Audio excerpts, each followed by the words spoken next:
हे एकच वाक्य मला म्हणायचे. त्यांच्या अशानं जास्त झालं नाही, माझ्या 2-3 वर्ष झाले आता वडिलांना वारून.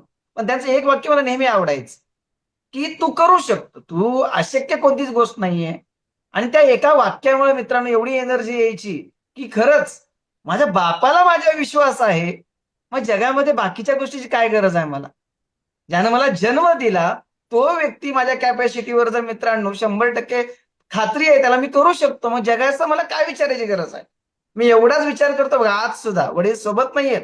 पण त्यांचे तत्व काही लक्षात ठेवतो, की जे केलं ना, ते चांगलंच करायचं. वाईट करायच्या गोष्टीच्या भानगडीत पडायचंच नाही बाळांनो. तुम्ही सुद्धा आई-वडिलांचं स्वप्न पूर्ण करण्यासाठी यशस्वी होणारच आहात. पण त्यापेक्षा संस्कारित व्हा. महत्वाची गोष्ट आहे. यश आज अपयश आलं, उद्या यश येईल. पण एकदा जर संस्कार कमी होत गेले तुमच्या अंगातले, पुन्हा बाजारातून विकत आणता येत नाहीत बरं का. अर्धा किलो, पाव किलो बाजारातून आणता येणार नाही. त्याच्यामुळे आई-वडिलांनी कधी तुम्हाला टोकलं, बोलले, तर लक्षात ठेवा, वाढताना जर फांद्या अति वाढत गेल्या तर जेव्हाच्या तेव्हा कट केल्या तर रूप व्यवस्थित येतं. झाडाला म्हणा, वेलीला म्हणा, कशालाही वेळेला कट केलं पाहिजे आणि ते कट करण्याचं काम आई-वडील करत असतात मित्रांनो. शेवट